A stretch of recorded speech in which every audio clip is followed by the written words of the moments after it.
UPPSC RO सामान्य हिंदी का ये प्रैक्टिस सेट नंबर 3 है।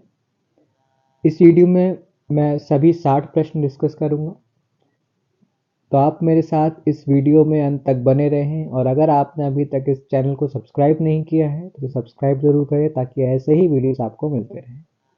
तो चलिए अब हम डिस्कस करते हैं सामान्य हिंदी का प्रैक्टिस सेट नंबर 3। पहला प्रश्न है, अर्जन शब्द का विलोम है। ऑप्शंस हैं अर्जित, व्ययन, अमृत या अनर्थ। तो इस प्रश्न का सही उत्तर है ऑप्शन नंबर बी।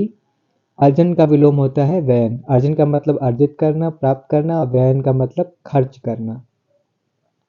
अगला प्रश्न है, आर्द्र का विलोम शब्द है। ऑप्शन है नम, शुष्क, गीला या लचीला।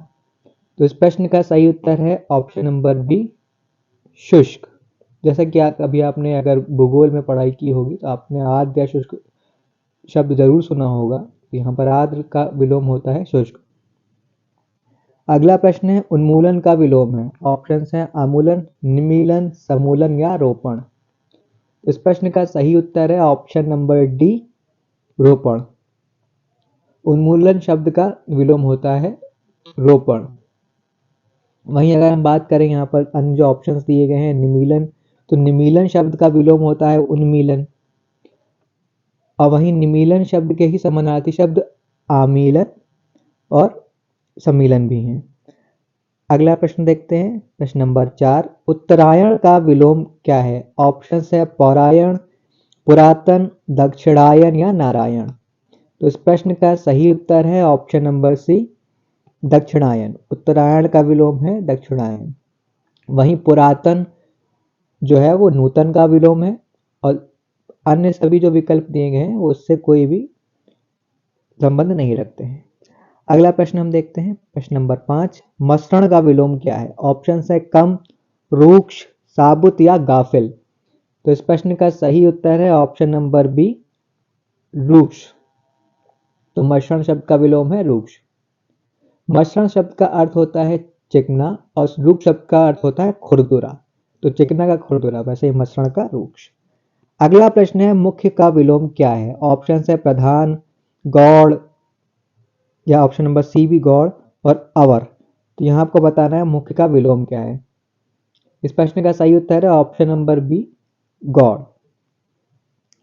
अगला प्रश्न है, निम्नलिखित में से जो जोड़ा विपरीतार्थक नहीं है, यानी कि जो जोड़ा विलोम नहीं है उसे चुने। ऑप्शन है दिन रात, परिश्रम आलस, गर्म ठंडा या धर्म या कर्म। तो इस प्रश्न का सही उत्तर है ऑप्शन नंबर डी, धर्म कर्म जोड़ा विपरीतार्थक नहीं है। वहीं दिन का रात, परिश्रम का आलस और गर्म का ठंडा सही विपरीतार्थक शब्द है। अगर हम धर्म की बात करें तो धर्म का विलोम अधर्म होता है, ना कि कर्म। तो इस वजह से इस प्रश्न का सही उत्तर होगा option number D.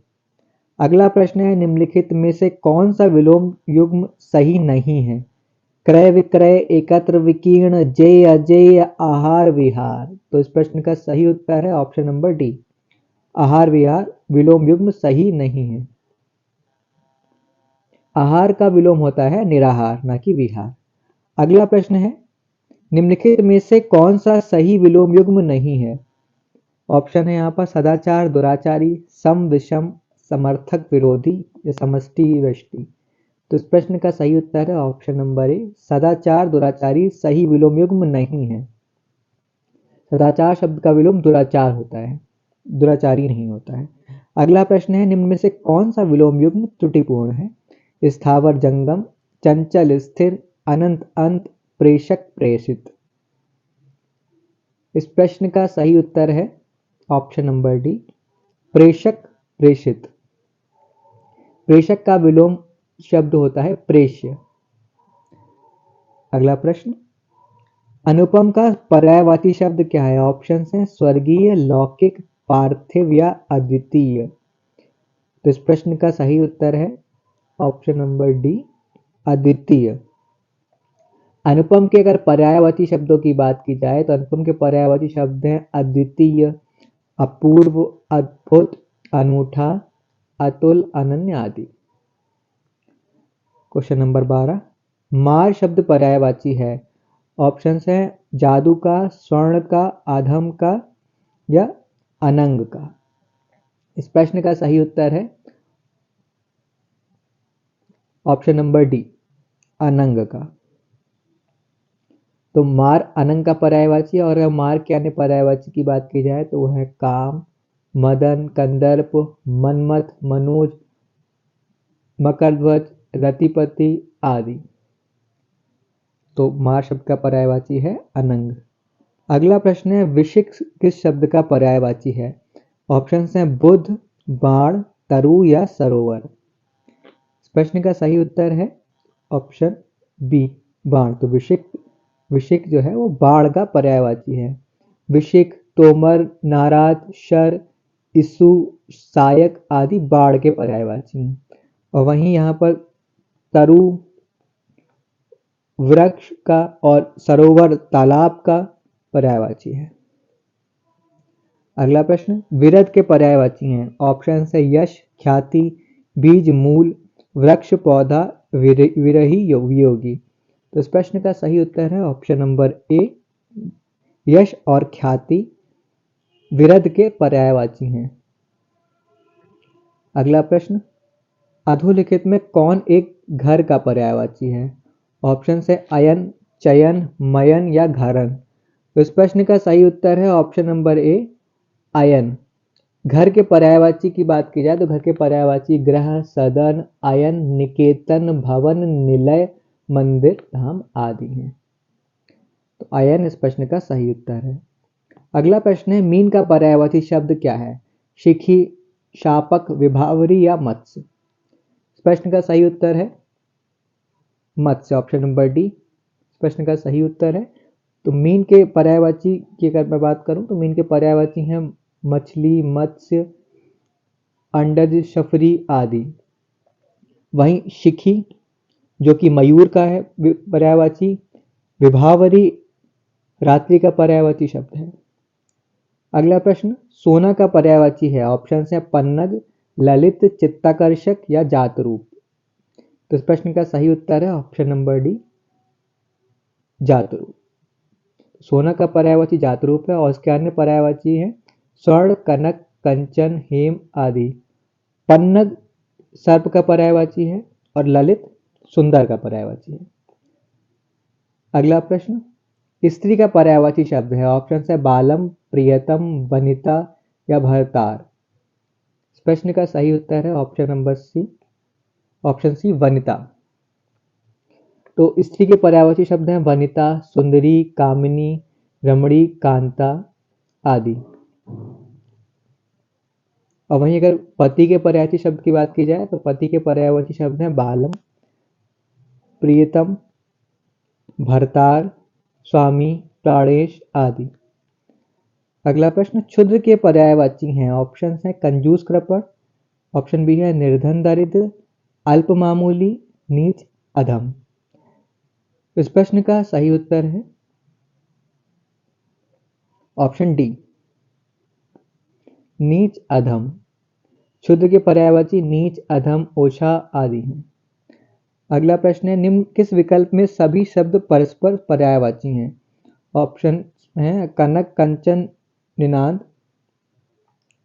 Option B है वदन, आनन, आस्य, नियति, विधि, धीवर, आशुभ, तीर, प्राज्ञता। इस प्रश्न का सही उत्तर है ऑप्शन बी, वदन, आनन, आस्य सभी शब्द परस्पर पर्यायवाची हैं। वदन, आनन, हास्य, मुंह, मुखड़ा ये सब मुख के पर्यायवाची हैं। वहीं वदन और आनन, कनक एवं कंचन, माफ कीजिएगा, कनक और कंचन सोना के पर्यायवाची हैं। और जो निनाद का अर्थ होता है, निनाद का अर्थ है उच्च आवाज।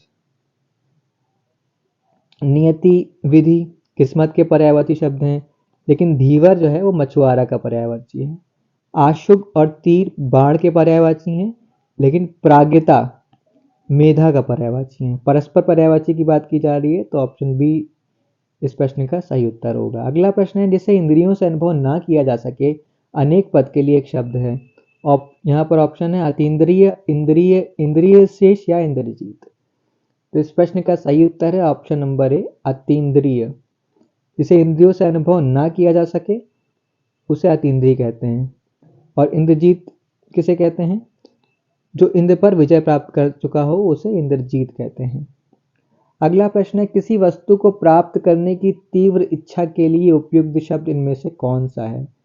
ऑप्शन है यहाँ पर अपेक्षा, अभीप्सा, अपेक्षित या अर्सिक। इस प्रश्न का सही उत्तर है ऑप्शन बी, अभीप्सा। तो किसी वस्तु को प्राप्त करने की तीव्र इच्छा अभीप्सा कहलाती है।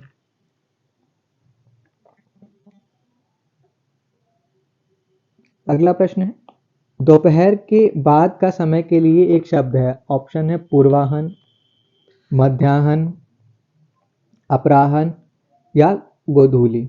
इस प्रश्न का सही उत्तर है ऑप्शन सी, अपराह्न। तो दोपहर के बाद का समय अपराह्न, और दोपहर का समय मध्याह्न कहलाता है। और पूर्वाहन दोपहर के पहले का समय, पूर्व मतलब पहले, आप ऐसे भी इसका अनुमान लगा सकते हैं। और यहाँ पर गोधूली की बात की जाए तो गोधूली रात और संध्या के बीच का समय होता है। अगला प्रश्न है, जो पहले कभी नहीं सुना गया हो वाक्यांश के लिए शब्द है। अनुश्रुति, स्मृति, अनसुना या अश्रुतपूर्व। तो इस प्रश्न का सही उत्तर है ऑप्शन डी, अश्रुतपूर्व, जो पहले कभी नहीं सुना गया हो। अगला प्रश्न है, पैर से सिर तक वाक्यांश के लिए एक शब्द है। ऑप्शंस हैं शिख नख, शिरोपर, पाद मस्तक, आपाद मस्तक। इस प्रश्न का सही उत्तर है यहाँ ऑप्शन डी, आपाद मस्तक। तो पैर से सिर तक वाक्यांश के लिए एक शब्द आपाद मस्तक होता है, ऑप्शन डी। अगला प्रश्न, ऐसा ग्रहण जिसमें सूर्य पूरा ढक जाए के लिए उपयुक्त शब्द है। ऑप्शन है खग्रास, चंद्र ग्रहण, पूर्णिमा या अमावस्या। इस प्रश्न का सही उत्तर है ऑप्शन ए, खग्रास। तो ऐसा ग्रहण जिसमें सूर्य पूरा ढक जाए के लिए उपयुक्त शब्द खग्रास है। अगला प्रश्न, प्रियदर्शी शब्द के लिए एक वाक्य है। यहाँ ऑप्शंस हैं, जो कम बोलने वाला हो, सबको समान भाव से देखने वाला हो, जो प्रिय बोलता हो, वह जो देखने में प्रिय लगे। प्रश्न का सही उत्तर है ऑप्शन डी, जो देखने में प्रिय लगे। तो प्रियदर्शी शब्द के लिए एक वाक्य है जो देखने में प्रिय लगे, और जो प्रिय बोलता है उसे प्रियभाषी कहते हैं। अगला प्रश्न, वह कन्या जिसके साथ विवाह का वचन दिया गया है के लिए एक शब्द है। ऑप्शन है वाग्दत्ता, वाग्दान, वाग्बद्ध या वाग्विदग्ध। तो इस प्रश्न का सही उत्तर है ऑप्शन ए, वाग्दत्ता। वह कन्या जिसके साथ विवाह का वचन दिया हो उसके लिए एक शब्द वाग्दत्ता है। और वाग्दान की बात की जाए तो कन्या का विवाह कर देने का वचन देने की रस्म को वाग्दान कहा जाता है। अगला प्रश्न है, पश्चिम और उत्तर दिशाओं के मध्यस्थ कोण को क्या कहते हैं। ऑप्शन है ईशान, नैऋत्य, वायव्य या आग्नेय। इस प्रश्न का सही उत्तर है ऑप्शन सी, पश्चिम और उत्तर दिशाओं के मध्यस्थ कोण को वायव्य कहते हैं। वहीं उत्तर और पूर्व दिशा के मध्यस्थ कोण को ईशान्य कहते हैं। पूर्व एवं दक्षिण दिशा के मध्यस्थ कोण को आग्नेय और दक्षिण और पश्चिम दिशा के मध्यस्थ कोण को नैऋत्य कहते हैं। तो ये सभी आपको याद रखना है। अन्य कोई क्वेश्चन अगर आपका ऐसा दिखता है तो आपको ये याद होना चाहिए। अगला प्रश्न है, सब कुछ जानने वाले के लिए एक शब्द है। ऑप्शंस हैं ज्ञानी, महाज्ञानी, सर्वज्ञ या जानकार। तो इस प्रश्न का सही उत्तर है ऑप्शन सी, सर्वज्ञ, जो सब कुछ जानता हो। नेक्स्ट क्वेश्चन है, कौन सा शब्द तत्सम नहीं है। ऑप्शन है यहाँ पर घृत, अतिन, दुग्ध या आंसू। तो इस प्रश्न का सही उत्तर है आंसू। आंसू यहाँ पर तद्भव है, यहाँ पे पूछा गया तत्सम नहीं है, तो यानी कि डी इस प्रश्न का सही आंसर होगा। आंसू का तत्सम होता है अश्रु, और वहीं घृत, अतिन और दुग्ध ये सारे तत्सम शब्द हैं। और जिनके तद्भव शब्दों की बात की जाए तो घृत का घी और दुग्ध का दूध। तद्भव होता है। अगला प्रश्न है, निम्नलिखित शब्दों में से तत्सम शब्द को पहचानिए। ऑप्शन है कोयल, कुक्कुर, लाख या भीतर। तो इस प्रश्न का सही उत्तर है ऑप्शन बी, कुक्कुर। तो कुक्कुर तत्सम शब्द है, इसका तद्भव कुत्ता होता है। वहीं कोयल और लाख तद्भव हैं, और जिनके तत्सम की बात की जाए तो कोयल का कोकिला तत्सम है और लाख का लक्ष्य। भीतर का तत्सम आभ्यंतर होता है। अगला प्रश्न देखते हैं, प्रश्न नंबर 33। एक तत्सम शब्द है, ऑप्शन है यहाँ पर डाकिनी, तेल, न्योछावर या मोर। तो डाकिनी जो है वो तत्सम शब्द है, तो इस प्रश्न का सही उत्तर है ऑप्शन ए, इसका तद्भव डायन होता है। अगला प्रश्न है, पत्थर शब्द का तत्सम शब्द क्या है। यहाँ ऑप्शन है पाहन, प्रस्तर, पाषाण या पहाड़। तो इस प्रश्न का सही उत्तर है ऑप्शन बी, प्रस्तर। तो पत्थर शब्द का तत्सम प्रस्तर होता है। पाहन यहाँ पर तद्भव शब्द है, इसका तत्सम पाषाण होता है। पहाड़ पर्वत का पर्यायवाची है। तो ऑप्शन बी इस प्रश्न का सही उत्तर है। अगला प्रश्न देखते हैं, भभूत का तत्सम शब्द है। ऑप्शन है यहाँ पर विभूति, भभूति, बभूति या भवभूति। तो इस प्रश्न का सही उत्तर है ऑप्शन ए, विभूति। तो भभूत का तत्सम शब्द है विभूति। अगला प्रश्न, कैवर्त शब्द का तद्भव रूप क्या है। ऑप्शन है यहाँ मल्लाह, केवट, नाविक या केवल। तो इस प्रश्न का सही उत्तर है कैवर्त का तद्भव केवट है। ऑप्शन बी प्रश्न का सही उत्तर है। और नाविक की बात की जाए तो नाव खेने वाले को नाविक कहा जाता है। अगला प्रश्न देखते हैं, प्रश्न नंबर 37। सुवर्ण शब्द है, ऑप्शन से यहाँ तद्भव है, तत्सम है, विदेशी है या देशज है। तो सुवर्ण यहाँ पर इस प्रश्न में थोड़ा कंफ्यूजन हो सकता है, कुछ लोग इसे तत्सम टिक करेंगे, लेकिन सुवर्ण जो है वो तद्भव शब्द है और इसका जो तत्सम है वो स्वर्ण होता है। अगला प्रश्न है, सृष्टि का तद्भव शब्द क्या है। ऑप्शन है श्रेष्ठी, सूंठ, सुगंध या शुंड। इस प्रश्न का सही उत्तर है ऑप्शन बी। तो सृष्टि का तद्भव सूंठ है, वहीं सुगंध का तद्भव सोंध, शुंड का तद्भव सूंड और सेठ का तद्भव श्रेष्ठी होता है। अगला प्रश्न देखते हैं, निम्नलिखित में से तत्सम तद्भव का सही युग्म है। ऑप्शन है महूक, महुआ, अक्षवाट, अखाड़ा, आद्रक, अदरक या इख, ईक्ष। तो यहाँ पर तत्सम तद्भव का सही युग्म कौन सा है। तो यहाँ पर ऑप्शन बी, अक्षवाट, अखाड़ा तत्सम तद्भव का सही युग्म है। अन्य विकल्पों के सही युग्म है, अगर बात की जाए ऑप्शन ए महूक महुआ, तो इसका सही है मधुक महुआ।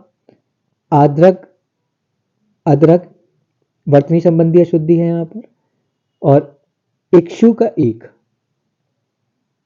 तो ऑप्शन बी यहाँ पर इस प्रश्न का सही उत्तर है, अक्षवाट अखाड़ा तत्सम तद्भव का सही युग्म है। अगला प्रश्न है, निम्नलिखित में से तद्भव तत्सम का कौन सा शब्द युग्म सही है। ऑप्शन है चिड़िया, चटर, पोथी पुस्तक, मौसी मात्रजा या तुम तुष्मेव।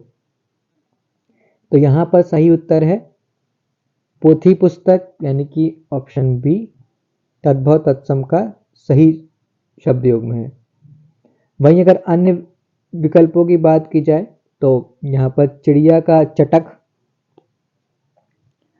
सही तद्भव तत्सम, मौसी का मात्र श्वसा और तुम का त्वम। अगला प्रश्न है, निम्नलिखित में से कौन सा शब्द युग्म अशुद्ध है। ऑप्शन है यहाँ पर सौंदर्य, सौम्य, सौजन्यता, सौख्यता, त्रुटि, त्रुटि, तलवा, तलवा। तो यहाँ पे अशुद्ध बताना है कौन सा गलत है। तो सौजन्यता का सौख्यता, ये यहाँ पर युग्म अशुद्ध है। इसका शुद्ध रूप की बात की जाए तो सौजन्य, सौख्य। तो 20 प्रश्न का सही उत्तर होगा, अशुद्ध है जो। अगला प्रश्न है, निम्नलिखित में से कौन सा शब्द वर्तनी की दृष्टि से शुद्ध है। यहाँ ऑप्शन है श्रीयुत, तत्सम, भाग्यवान या ब्रह्म। तो यहाँ बताना है शुद्ध वर्तनी किस ऑप्शन में है। तो यहाँ पर ऑप्शन सी भाग्यवान इस प्रश्न का सही उत्तर है, जो कि वर्तनी की दृष्टि से शुद्ध है। अगला प्रश्न, दिए गए शब्दों में शुद्ध वर्तनी वाला शब्द है सर्वोत्तम, संसरिक, सच्चिदानंद या कीर्ति। तो इस प्रश्न का सही उत्तर है सच्चिदानंद। अन्य सभी की वर्तनी अशुद्ध है। इनकी सही वर्तनी है सर्वोत्तम, सांसारिक और कीर्ति। अगला प्रश्न है, वर्तनी की दृष्टि से कौन सा शब्द सही है? स्वातंत्र्य, स्वातंत्र्य, स्वतंत्र या स्वातंत्र्य। तो इस प्रश्न का सही उत्तर है ऑप्शन बी। ये वर्तनी की शुद्धि है स्वातंत्र्य। इस प्रश्न का सही उत्तर है ऑप्शन बी। अगला प्रश्न है, निम्नलिखित में से अशुद्ध वर्तनी वाले शब्द को पहचानिए। ज्योतिषी, डारधिची, ताजुब या दशहरा। तो दिए गए ऑप्शंस में डारधिची शब्द वर्तनी की दृष्टि से अशुद्ध है। तो ऑप्शन बी इस प्रश्न का सही उत्तर है। अन्य सभी शब्द सही हैं। अगला प्रश्न, निम्नलिखित में से कौन सा वाक्य शुद्ध है? ऑप्शन है लड़का और लड़की कॉलेज गई, लड़का कॉलेज गया और लड़की कॉलेज गई, लड़की कॉलेज गया और लड़का कॉलेज गया, या ऑप्शन डी लड़का और लड़की कॉलेज गए। तो यहाँ बताना है कौन सा वाक्य शुद्ध है। तो दिए गए वाक्यों में से लड़का और लड़की कॉलेज गए, ऑप्शन डी यहाँ पर सही उत्तर होगा। अगला प्रश्न, शुद्ध वाक्य का चयन कीजिए। अनेक निरपराध दंड के भागी हुए। इसमें इसके एकमात्र दो कारण हो सकते हैं। माता पिता की शुश्रूषा करनी चाहिए, तूफान आने का संदेह है। तो यहाँ पर शुद्ध वाक्य क्या होगा? माता पिता की शुश्रूषा करनी चाहिए। तो ये ऑप्शन सी इस प्रश्न का सही उत्तर है। वहीं अब हम देखते हैं अन्य ए, बी और डी में क्या त्रुटियां हैं। तो विकल्प ए में हुए शब्द का प्रयोग किया है जो गलत है। वहीं ऑप्शन बी में एकमात्र और दो का प्रयोग एक साथ हुआ है जो कि गलत है। और विकल्प डी जो है हमारा, यहाँ पर तूफान आने का संदेह है, क्योंकि तूफान आने का संदेह गलत है। संदेह नहीं होता है, तूफान आने की संभावना होती है। तो इस वजह से यहाँ पर शुद्ध वाक्य सी है। अगला प्रश्न, निम्नलिखित में से शुद्ध वाक्य क्या है? स्नेहा ने गीत की दो चार लड़ियां गाईं, परीक्षा की प्रणाली बदलना चाहिए, मुझे बड़ी भूख लगी है, और ऑप्शन डी केरल अहिंदी भाषी प्रांत है। यहाँ शुद्ध वाक्य बताना है। तो यहाँ पर ऑप्शन डी वाक्य शुद्ध है, केरल अहिंदी भाषी प्रांत है। अन्य सभी जो ऑप्शंस हैं वो गलत हैं। पहले देखा जाए इसमें क्या गलती है। तो स्नेहा ने गीत की दो चार कड़ियां गाई, ना कि लड़ियां। नेक्स्ट है परीक्षा की प्रणाली बदलनी चाहिए, बल्कि यहाँ पे होना चाहिए परीक्षा प्रणाली बदलनी चाहिए। और सी में है मुझे बड़ी भूख लगी है, ये गलत है, मुझे बहुत भूख लगी है। ये इस वाक्य का शुद्धिकरण होगा। अगला प्रश्न देखते हैं, निम्नलिखित में से व्याकरणिक दृष्टि से शुद्ध वाक्य कौन सा है?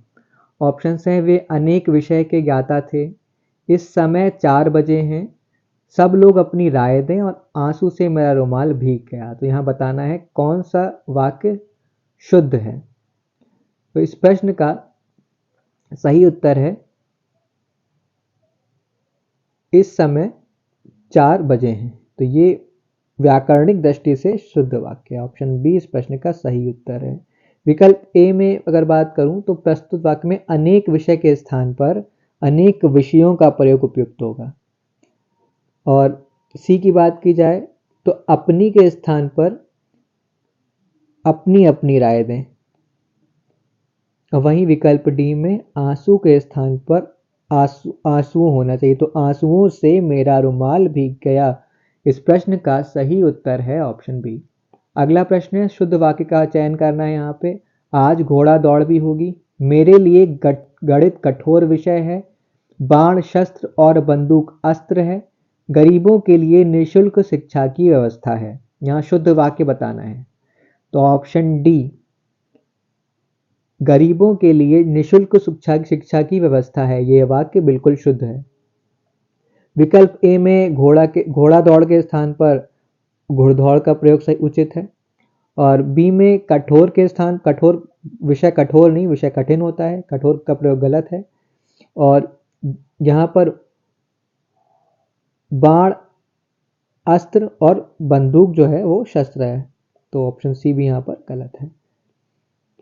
अगला प्रश्न है, निम्नलिखित में से कौन सा युग्म विशेषण और विशेष्य की दृष्टि से सही नहीं है? ऑप्शन है विफल मनोरथ, सफल मनोरथ, भौतिक जगत या शुभ समाचार। तो इस प्रश्न का सही उत्तर है शुभ समाचार। सही नहीं है बताना है तो ऑप्शन डी इस प्रश्न का सही उत्तर होगा। शुभ समाचार विशेषण विशेष्य की दृष्टि से सही युग्म नहीं है। अगला प्रश्न, निम्नलिखित में से कौन सा शब्द विशेषण है? चतुराई, चातुर्य, चतुर या चातुरी। इस प्रश्न का सही उत्तर है चतुर। तो चतुर विशेषण है, वहीं चतुराई, चातुर्य और चातुरी भाववाचक संज्ञाएं हैं। अगला प्रश्न, निम्नलिखित में से कौन सा शब्द युग्म विशेषण है? ऑप्शन हैं लखनवी मेरठ वाला, सोना रूपा, अपमान आदर, आचरण आश्चर्य। तो यहाँ पर शब्द युग्म विशेषण है ऑप्शन ए लखनवी मेरठ वाला। अगला प्रश्न है, निम्नलिखित में से कौन सा शब्द युग्म निश्चित संख्यावाचक विशेषण नहीं है? ऑप्शन है यहाँ पर एक चौगुना, चारों तीसरा, एक पहला, चार गज, 10 हाथ वस्त्र। इस प्रश्न का सही उत्तर है ऑप्शन डी, 4 गज 10 हाथ वस्त्र निश्चित संख्यावाचक विशेषण नहीं है, ये परिमाण बोधक विशेषण है। और शेष सभी ऑप्शन यानी कि ए, बी और सी संख्यावाचक विशेषण है। अगला प्रश्न,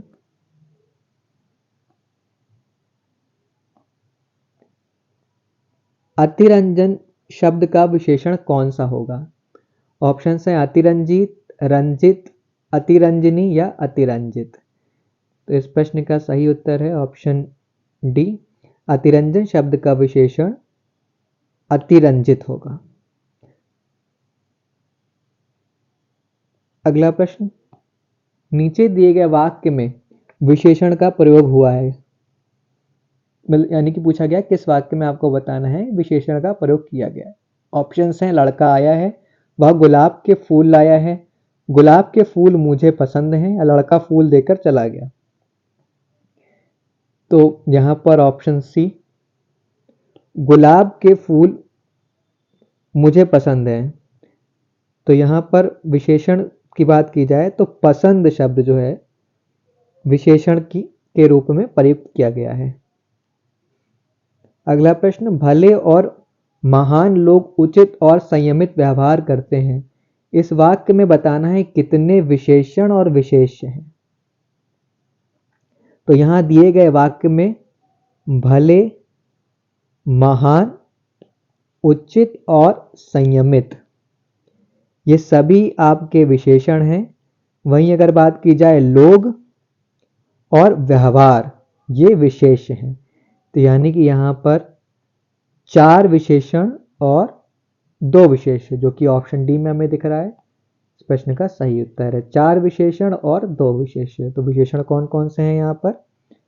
विशेषण है यहाँ पे भले, महान, उचित, संयमित, और विशेष है यहाँ पर लोग और व्यवहार। अगला प्रश्न देखते हैं, बड़ा घर, छोटा आदमी और नीला वस्त्र में विशेष्य कौन कौन पद है? ऑप्शन है नीला छोटा, बड़ा छोटा, घर, आदमी, वस्त्र, छोटा, नीला। तो इस प्रश्न का सही उत्तर है ऑप्शन सी, घर, आदमी और वस्त्र विशेष्य हैं और बड़ा, छोटा और नीला विशेषण है। ऑप्शन सी इस प्रश्न का सही उत्तर है। अगला प्रश्न है, दूसरा लड़का कहां गया? वाक्य में दूसरा किस प्रकार का विशेषण है? समुदायवाचक, गणनावाचक, क्रमवाचक या आवृत्तिवाचक? तो इस प्रश्न का सही उत्तर है ऑप्शन सी, क्रमवाचक। अगला प्रश्न, मोह शब्द कौन सा विशेषण है? ऑप्शन है परिमाणवाचक, सार्वनामिक, गुणवाचक या संख्यावाचक। तो मोह शब्द जो है वो गुणवाचक विशेषण है, यानी कि ऑप्शन सी इस प्रश्न का सही उत्तर है। तो जिस शब्द से संज्ञा का गुण, दशा, स्वभाव इत्यादि पता चले उसे हम गुणवाचक विशेषण कहते हैं। तो मुंह से हमें गुण पता चल रहा है, इस वजह से इस प्रश्न का सही उत्तर होगा गुणवाचक विशेषण। ऑप्शन सी इस प्रश्न का सही उत्तर है। तो ये था प्रैक्टिस सेट 3 सामान्य हिंदी का। अगर आपको ये वीडियो पसंद आया हो तो इस वीडियो को लाइक ज़रूर करें और इस चैनल को सब्सक्राइब ज़रूर करें। Thank you.